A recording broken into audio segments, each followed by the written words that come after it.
After being defeated by the Dark Mariners, the Fortune Seekers retreat to the mysterious Skeleton Coast. Captain Samuel Black returns to his submersible, the Typhoon, while Dr. Isabella takes a splinter force of Fortune Seekers to explore a portion of the Skeleton Coast in the hope of finding a suitable spot for a base camp. But Isabella quickly learns that safe places in the Underlands are few and far between.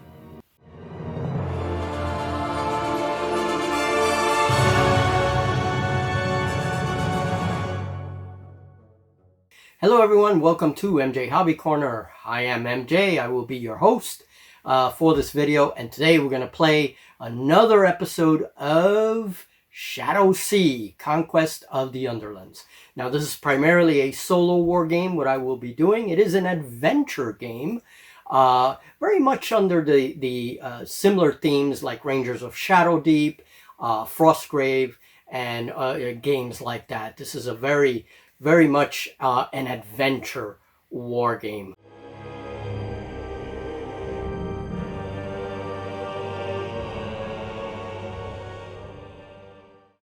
If you want to help support my channel, you can definitely check out our Patreon or YouTube memberships. You can also hop on over to Wargames Vault, and all of these scratch build pieces I play with, mostly scratch built terrain, sometimes models, sometimes my very own sculptures, as you will see here.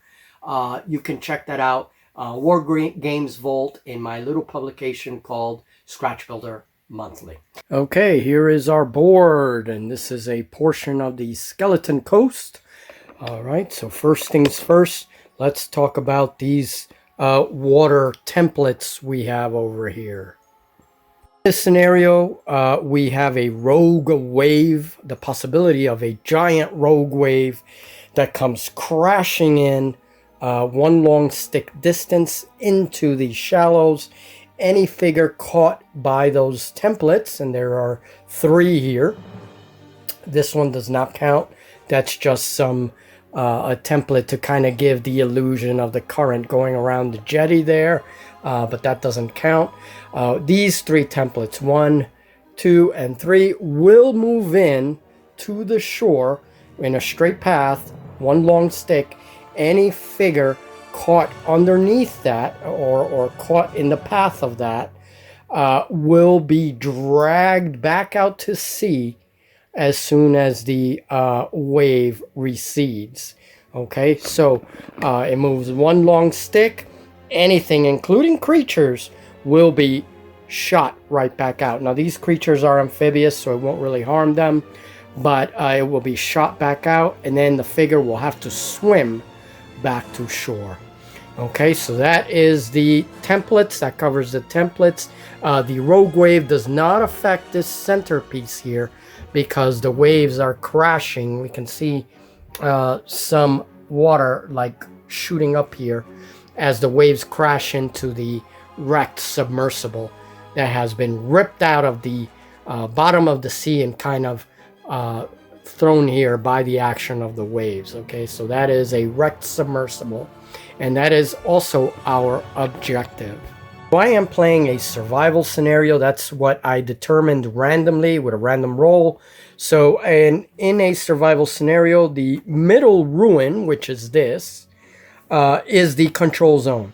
So victory point conditions: 1 victory point for each model within the control zone at the end of each turn, and that includes our AI enemy or my own models here. So 1 victory point at the end of each turn for every model that finishes the turn in base-to-base contact. Now that includes this little rocky jetty here as well. That's all part of that center ruin. Okay, 2 victory points per wild creature made to flee, charmed, or killed. Okay, so on this board we have several wild creatures. There are 2 caiman right here. There is a giant crab right here feeding on the carcass. And we have this template here. Notice that this template is going the opposite direction from the other waves.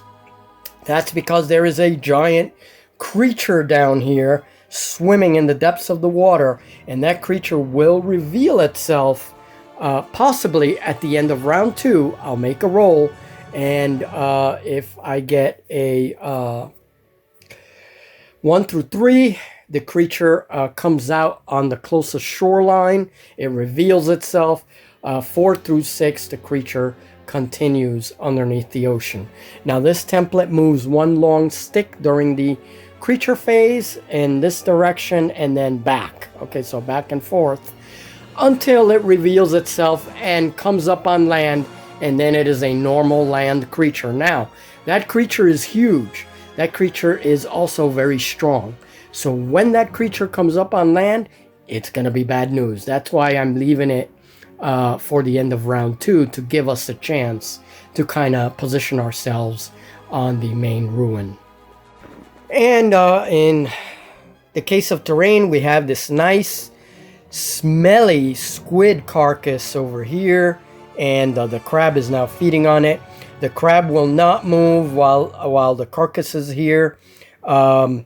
This crab will, however, attack the closest figure within a short stick of the carcass terrain, of the carcass base. So within a short stick, the crab will make a move towards that creature, and if it can attack it, it will. And that's because it's defending its carcass here, okay? The carcass is what's attracting all of these wild creatures. Now, the carcass doesn't do anything else. The carcass will also, the rogue wave will wash right over it, will not affect it, and it remains there even after the rogue wave returns to the sea. So these are my models, and these are the Fortune Seekers. We have Dr. Isabella right here.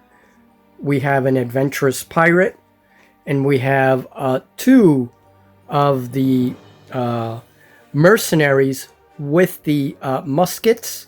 We have 1 mercenary marksman, and he also has a musket. And then we have a large biomech. So this is not a biomech, but a mech construct. So this is my mech construct, and he is an artificial figure. And Dr. Isabella here, which is this figure, Dr. Isabella is the leader of this little warband. So now, as my opponent, I rolled up the Sunless Kingdom. We have a Click-clack, or whatever that is, however that's pronounced. That is an alien from the Sunless Kingdom. It is also in Deep Wars, and this is his figure. Okay, they are insectoid creatures. We have a Captain Troglodyte. So this is my Troglodyte figure. This is originally a Hordes figure. That is a captain. He is a leader. We have these wolf-like humanoids here. He has a bone bow. And let me see, that is called a Cobalt. We have a Troglodyte Witch Doctor. So this is my Troglodyte Witch Doctor wearing a crocodile head on his little Troglodyte head there. And then we have 3 Koshi Swamp Warriors. Now these are like frog-like individuals. I'm using these little kobolds to represent them. Okay, so they're like these reptilian creatures, and they are amphibious. They are also armed with poisonous spears. So those 3 guys there are going to be a pain. They do have poison. Okay, we have ankle biter barnacles, which do not move. They are considered deadly terrain. We have the crab, and we have a giant cat that just sat in the middle of the ocean.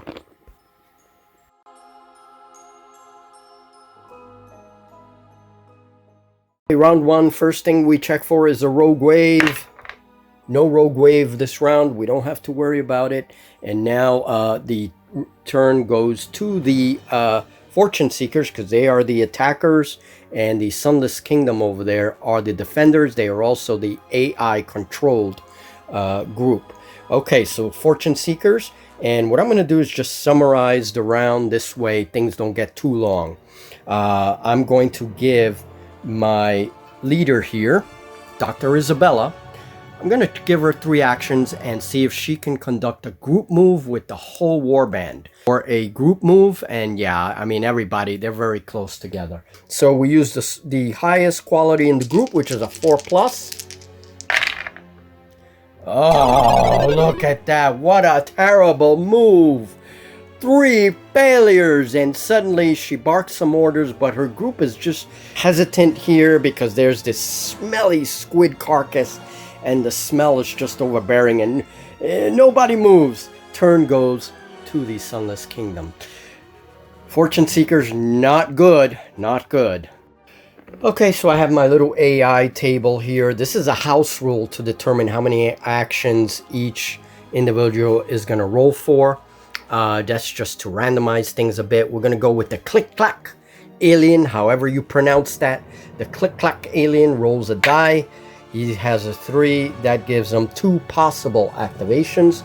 We take 2 dice now.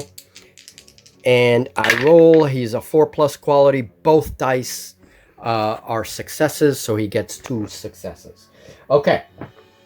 Actually, he could jump in the water. Yeah, why don't we do that? He's going to jump in the water. He is not a swimming model, though. So I'm considering water to be difficult terrain. So he's going to go down from medium move to short move because it's difficult terrain.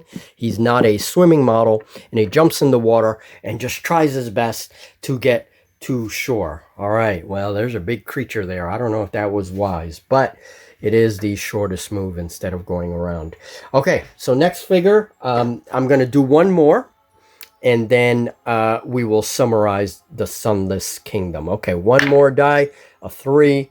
That puts me in the 2 activation range. So let's get 2 dice. Let's see if he succeeds. What is the Trog Captain's activation? Is a 3+. Both are successful, 2 successes. And yes, he now moves a medium stick. But you know what? He's going to touch difficult terrain. So we're just going to move him here. That counts as a short stick. And then a short stick up here because that is difficult terrain. Oh, he could have done a group move. All right, that's okay. I could have rolled for a group move. But he didn't have enough activations anyway. All right, good enough. So Trog Captain is crossing that jetty. There's a little hole here with water spraying out. Next, I'm just going to summarize the rest of the actions. We get the idea how I do this little house-ruled random determination of activations for the enemy. Okay, so Sunless Kingdom is activated. We have the 3 Koshi warriors decided to jump in and swim, but they only got this far. They didn't have a lot of activations results. And then we have the Witch Doctor who moved into the jetty, but then decided, because he was blocking his movement, decided to jump in the water and got a short stick of movement in the water. We already saw this guy swimming. So, and then the Cobalt stopped right at the base of the jetty with his bow, and that was all the activations they got. Okay, creature phase. Creature phase round 2, and at the beginning of the video I said this template moves a long stick. No, that's not true. It moves a medium stick. I don't know what I was thinking. So the template moves a medium stick each time back and forth unless there's a model in the water, which it will give preference to that model when attacking. Creatures have their own AI rules, so I will be using the AI rules in the book.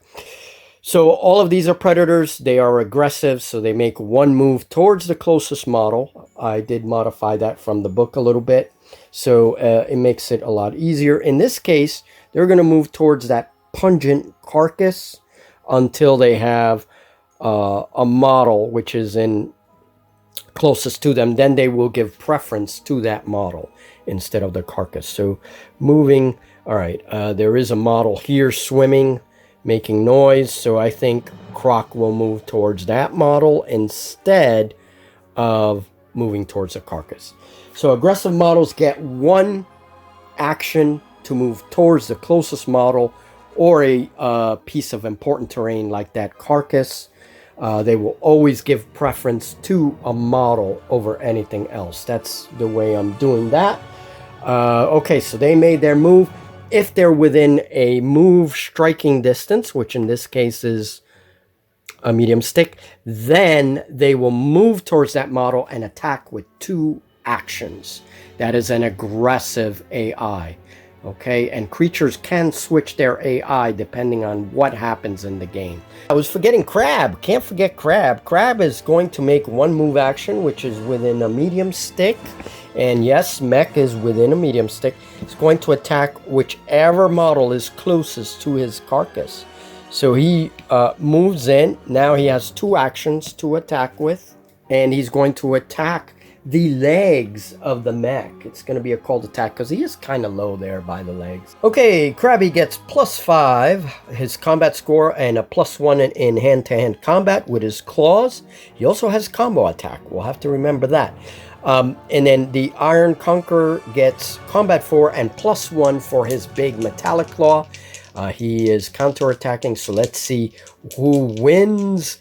Black dice is Krabby. Oh, Krabby +5 is 7. Mech +5 is 11. 11 beats 7 for sure. Not exactly double, but it still beats it. And now 11 minus 7 is 4. So the WCD, or weapon combat damage, WCD is 4.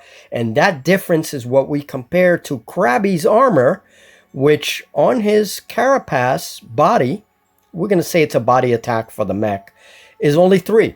Now I beat it with a 4. However, my Mech also has armor break 1, which means I reduced that body armor from 3 to 2. So he definitely does 1 wound, no problem. All I have to do is beat that armor value, and that is it. 1 wound. Not only that, but Krabby is fallen.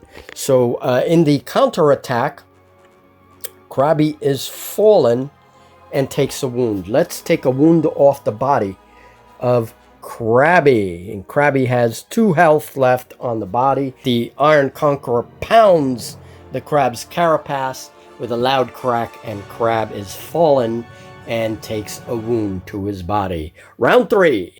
Round 3, Rogue Wave is for no Rogue Wave, so that terrain, that deadly terrain is not working today. That's great. Okay. All right. Very good for me, actually. So now, round 3, it goes back to the Fortune Seekers here. And I think what I'm going to do is I'm going to have Isabella give that order again. Okay. Leadership order, a group order for a group activation. I'm going to use 3 dice, +1 to the dice, and 4. Quality 4, because I used the highest quality in the group. Okay, this one, 2 successes, 1 failure. So one of these successes goes to give the order. They only have 1 action left. That's okay. What I'm going to do is move everybody up towards the objective, because we want to secure this objective right here. There is the pirate adventurer with her pistol, her flintlock pistol, and staying away from those ankle biter barnacles, but she sees that Cayman. She only has 1 action though. Rifleman, oh, keep them away from the barnacles. Rifleman is going to go here.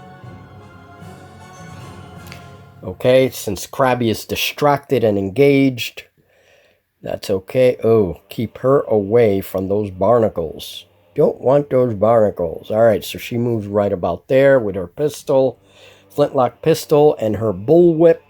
Well, I think she has a sword. I gave her a cutlass, I think. All right, these guys are going to move forward. And again, they only get 1 movement because that's all I successfully rolled. Okay, so there may be like a nice firing line here later. We'll see. Okay, and last but not least is my Mech can now hit this fallen opponent. He gets +2. So this time, because Krabby is fallen, my Mech on the white dice gets +5. +2 is 7. So he's getting +7 on his dice, and Krabby is still getting a +5. And that's because Krabby is fallen. He can still fight though. Whoops. Let's re-roll that. Black dice is Krabby. Okay, 5 plus 7, 12. And 4 plus 5 is 9. So again, the mech wins. And so 12 minus 9 is 3. So that's the WCD. And the armor again is 2 because of armor break 1 for the mech. And that is another wound on the body. Krabby only has 1 wound left on the body before he is destroyed. So while falling, he takes another impact from that metallic claw. And that Krabby is not looking very good. So that is that. Now moving to the Sunless Kingdom, who, yeah, there's some interesting options here. Sunless Kingdom, I'm going to use my little table, see how many activations the first model gets. So that is a 3, which is 2 actions. Now, I could decide to give it to Click Clack, or I can give it to anybody here. I'm going to give it to Click Clack. Okay? I'm going to give it to Click Clack. And he's going to roll 2 dice to activate. He is activation 4. Yes, he rolls both successes. Ooh, and he rolled 1 6. If he would roll 2 6s, he would be an action hero. But Click Clack's going to get 2 moves. And it is a short move because it's considered difficult terrain. He's going to swim this way. And he makes it right to the other side of the ruin. He's going to be considered on land now. And let me see. But Gator still sees him. He's still there. So, all right. But Click Clack is on the very edge of the submersible wreck. And that gives them, is going to give the Sunless Kingdom 1 point. 1 victory point this round. Okay. Okay.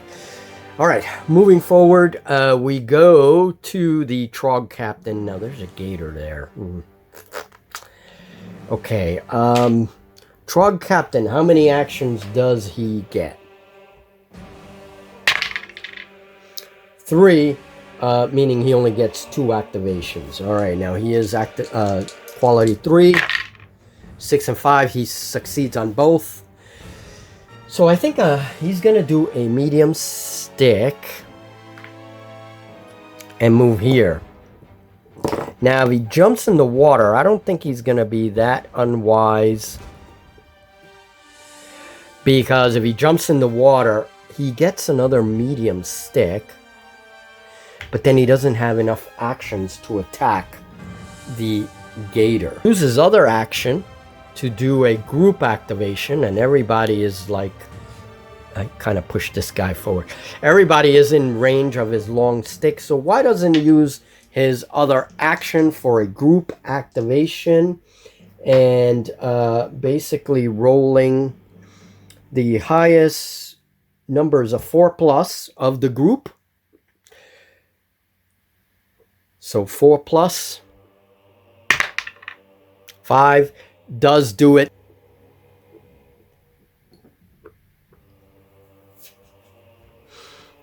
Slow move. And so it was only 1 action. So everybody did succeed and got 1 move, and everybody moved forward. All right, that ends Sunless Kingdom. Let's go to Croc Alligator. By the way, we've just played 4 turns. So this is going to be, at the end of this, it's going to be the 5th turn. All right, Gator's amphibious, so guess what? He uses a medium stick. He does not use, water is not difficult terrain for him. So he is moving a medium stick forward. And on next round, that's going to put him in attack range. And now Other Cayman, which is moving towards the carcass. He's going to give preference to the living models, though. So he moves towards the closest model, which is this guy. And, yep, pops out of the terrain there. And that ends his action. And now we go to the big template. Big template's going to move towards the action. Uh-oh. That means that this guy's going to reveal himself pretty soon. And he's a scary, scary individual. I don't know about Click Clack. ends round 3, and this game is going pretty quickly. All right, round 4. Round 4. What happens round 4? And this is oh, Rogue Wave. Rogue Wave. Okay. Rogue Wave round 4. A massive wave moves in, washes over the kelp there, the strange forest kelp. So this guy's caught by the path of the wave. Okay. And now this wave moves, well, it's facing this way, so it's going to move this way. Washes over. Nobody gets, this is not affected. And then this wave also moves a long stick. Washes over the sandbar. Nothing there, though. There's no terrain here for Gator. Gator's not going to be able to hold on. So Gator gets pushed back the same distance, a long stick, right into the water. That's okay. He's not affected by it. Nothing. He's just taken out of the these guys' path, and he's in the water. And Click-Clack's in real trouble now. The wave does not affect the underwater creature either. So now this can recede a long stick backwards and go back to where it was. And this recedes. There's nothing to wash over here. So it is now sprung back in its original position and ready to come again. All right. So, okay, that was we saw a Rogue Wave. Cool, cool. Let me put this wave action back here. So I think I misinterpreted the aggressive AI. Let me just say this for a minute. That last turn when the Cayman moved a medium stick, all creatures get a free move towards the closest model in this case. So a medium stick movement. If that movement puts him within a medium stick that is another movement of the target, then he gets another 2 free actions. And then he can use that second free action to move again, and the final action to actually attack. So Click-Clack should have been attacked last turn by this guy, because he is within a medium stick of movement. So that was a mistake. Also here too, that this second Gator was within a medium stick of the closest model, which is this guy. So he would have then gotten another 2 free actions, moved and attack. So yeah, that was my mistake, but we know that we're learning. We know that for the future. All right. Okay, let's try another group activation. Again, I want to move these guys close enough to the objective here. We're about to control the objective this round. Isabella, we're going to give her 3 actions while Sunless Kingdom is busy swimming and getting attacked. So possibly 3 actions. Come on, Isabella. +1 to the roll because of her leadership. Quality 4 because of the highest quality in the group. 3 + 1 is 4, so that does make it. That is 2 successes. 2 + 1 is 3. No, that is a failure. 2 successes, 1 failure. Phew! Okay, so they, again, just get 1 action because one of the activations is used up for the group order itself. So we're going to move this guy. All right, and this is difficult terrain. So we're just, oh shit, there's a barnacle there. God damn it. Okay, so we're going to move him right here. Right to the base. That is difficult terrain. So he's going to stop there. We move her again to the terrain here. She stops there. What is Isabella going to do? Because there's these barnacles here. Barnacles are a pain in the butt. So that pretty much ends their turn there. Now we go to this guy. Okay. So a number of things are going to happen. Krabby cannot get up yet. He's fallen. He would need an action his next turn to actually become to get rid of that condition, but it is not his turn yet, so he is still fallen. So my mech gets a +2. He's going to use his group activation order to attack, and let's see. So Krabby is fallen. So My guy again gets +7 after all the mods because he gets a +2 against the Krabby for being fallen. Krabby only gets a +4. Now, one thing that's very important here, though, is that Krabby is down to less than half of his body armor, of his body wounds. So that means that his AI changes from aggressive to cautious, okay? So cautious models, that means that on his turn, he's going to try to get away from my mech. He's not going to attack him again. Die. 3 + 7 is 10. 5 + 5 is 10, and it is an equal roll. So both armor values are greater than 0 because it's a tie. We look at the armor values. They both, Krabby has armor value 2 because of the armor break from that hit.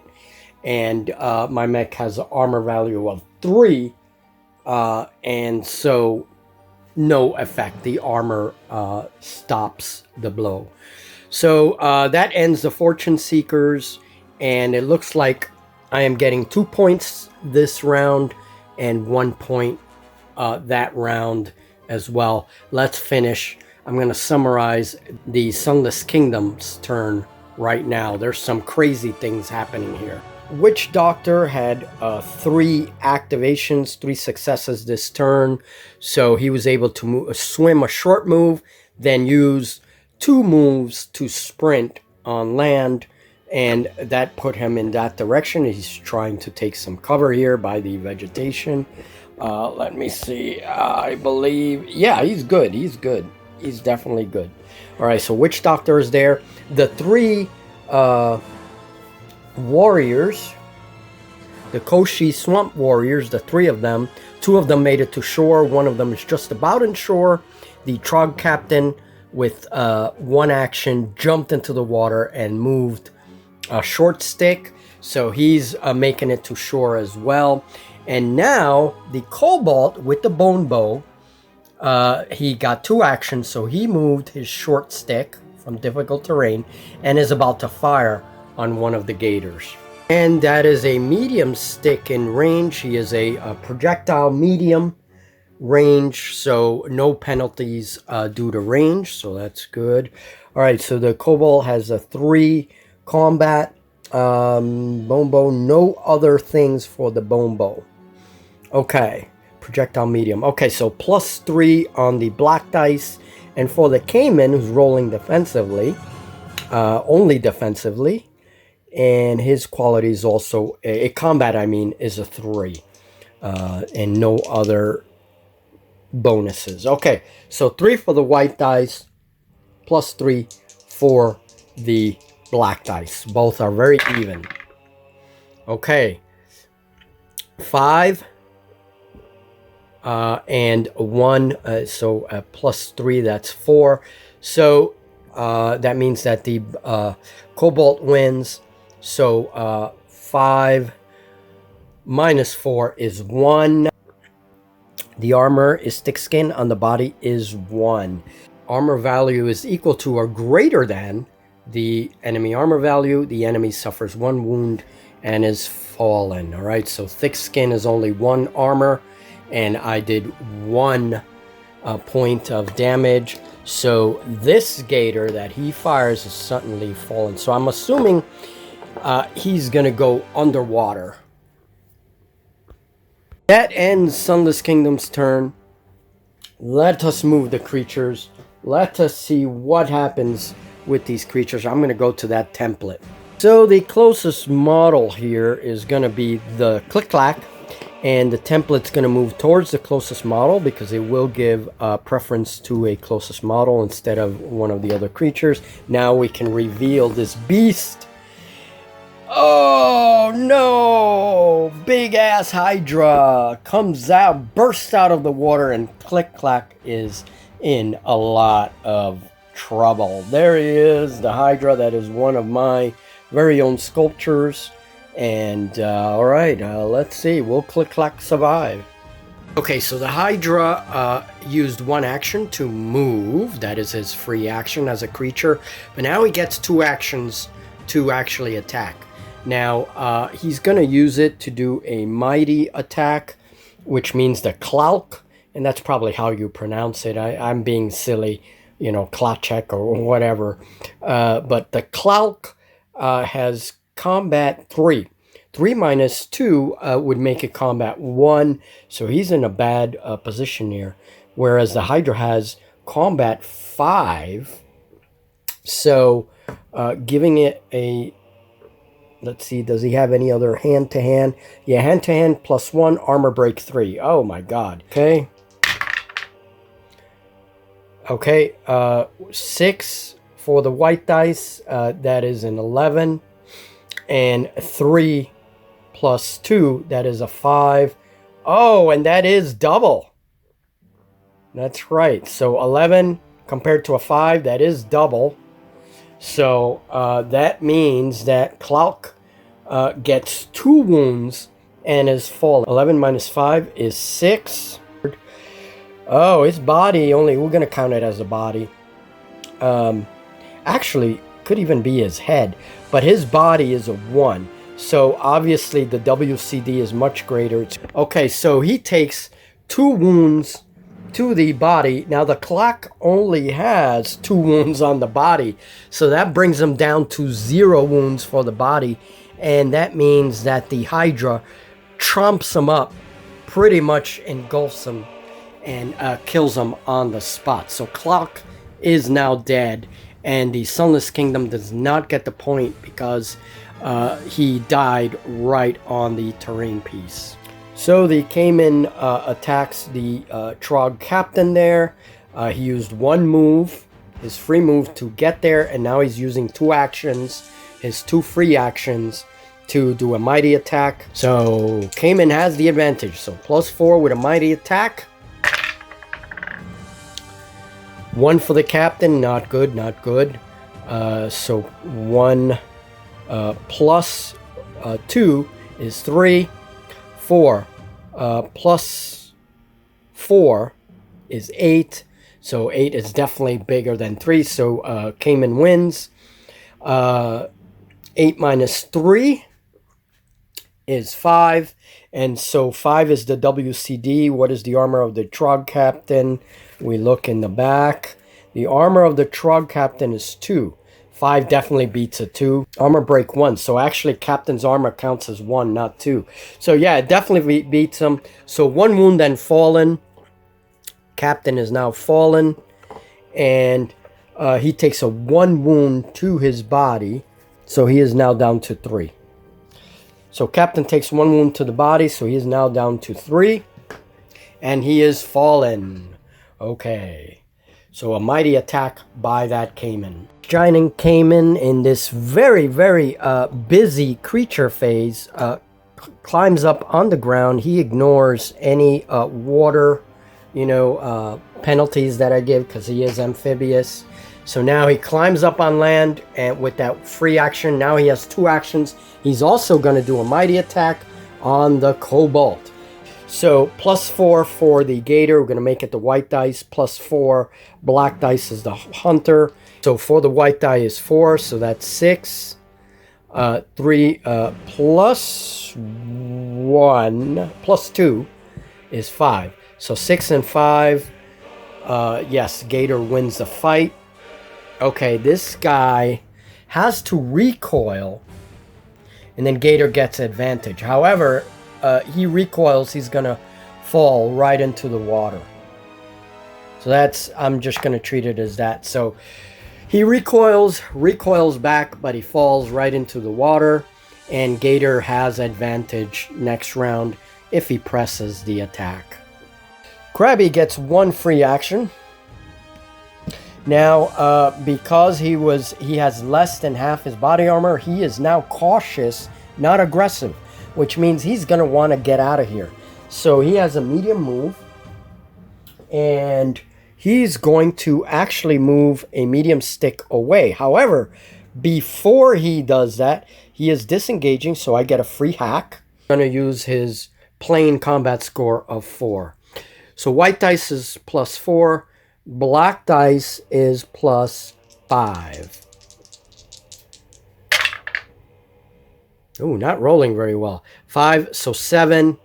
2 plus 4 is 6. So the mech still wins. And the WCD is 1. And now the mech has armor break 1. What is Crab's armor again? I keep forgetting. Okay, so his body armor is 2 because of the armor break. And I only did 1. So that does not kill Krabby. It does not wound him. Recoil result. But since he is cautious now, his AI demands that he moves a whole medium stick back. He's hiding in the slimy, smelly carcass of the squid. So we'll just leave that alone. And now my guy is free to do whatever. All right, final round, round 5. Okay, and before I go to the next round, I get 2 points. Sunless Kingdom had 1 point. That guy's dead. Sunless Kingdom is now 0. They don't get the point. So Sunless Kingdom has had a bad break for sure. Rolling for Rogue Wave, final round. No Rogue Wave. You need to roll a 1. Yep. So no Rogue Wave this round. And okay. I'm going to give the Fortune Seekers another group activation using our Dr. Isabella. That has been working out very well. There is a Witch Doctor coming up around here, but he is still obscured by all this vegetation. So I think I'm going to move them closer to be able to claim more objective points. So let's see what happens. She gets a +1, same thing as always. 3 actions I'm going to use, +1 on the die roll. Let us hope that they do not have 3 or 2 failures.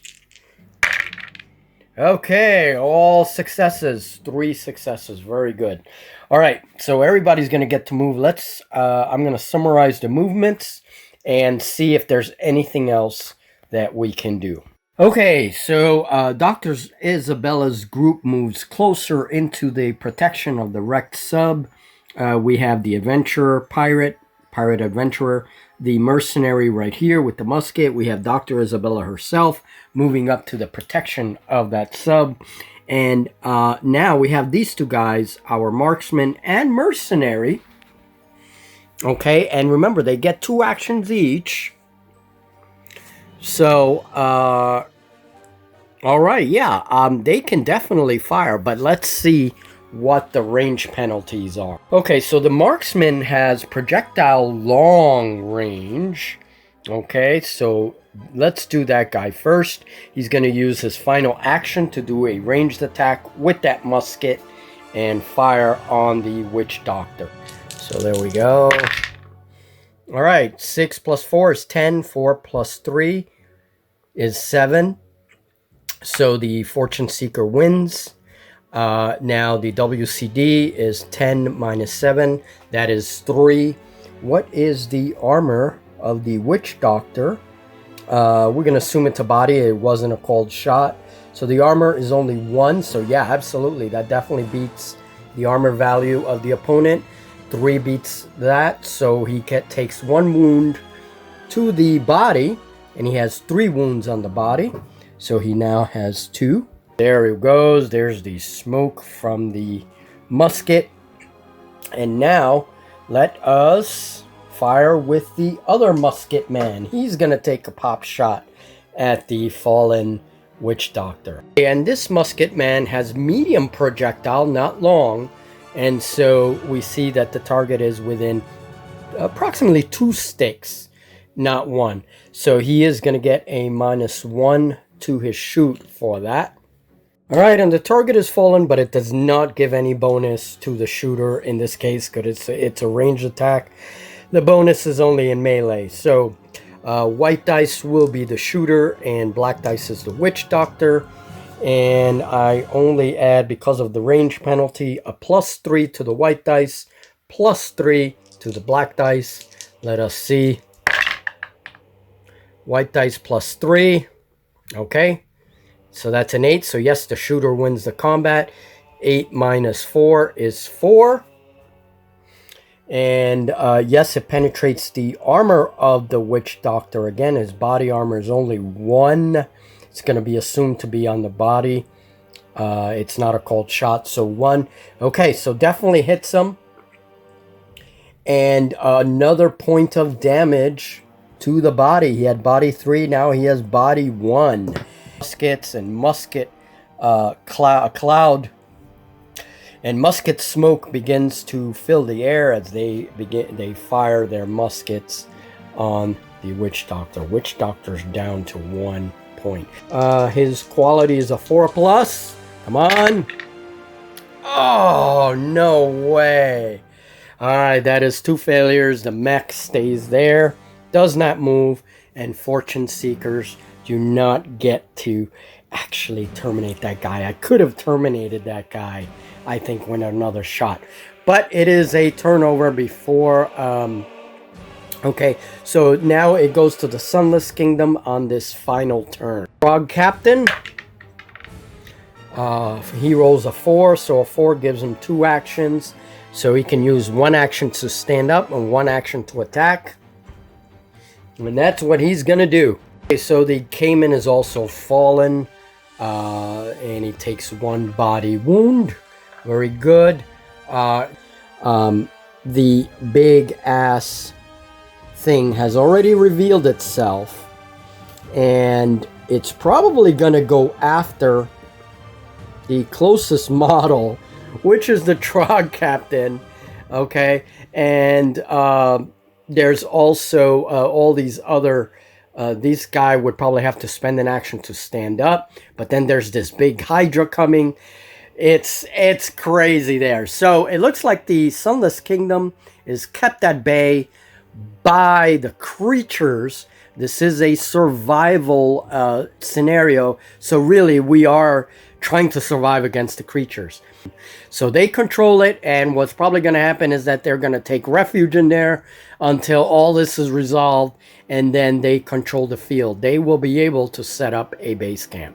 Alright, so it is the end of the game, and here I put all my army back into its submersible. Here's my little submersible template. And yes, I know you don't have to do this kind of stuff, but it's fun. You know, I need a lot of visuals when I play, so it just makes it more fun for me. But here is the list that I have for this mini campaign, and it's 764 points. If we remember, in the last game, this guy was attacked by a saber tooth. I rolled on the table and he survived. So I think what I'm going to do is I'm going to reserve rolling from now on, rolling on the table only for the personalities. So like Dr. Isabella, if she's knocked out during a game, I'll give it a chance, roll it on the table. If she's dead, she's dead. Same thing with Captain Black right here. I believe the Arcanist, I'm not sure. I don't think he's a personality. I'll have to check. I think he may be. I'll check that. But in any case, once these guys start dying out in the games, that's it. You know, I don't get any reinforcements as you would in a regular game. So usually in a solo campaign, you want to play with 600 points. I just gave it 164 more just to give me a chance. And I'm playing 6 games. They lost in this environment here, in this wilderness. It was a Dark Mariner victory. They had to retreat. They won here in the Skeleton Coast, and now I have a couple of paths open to me.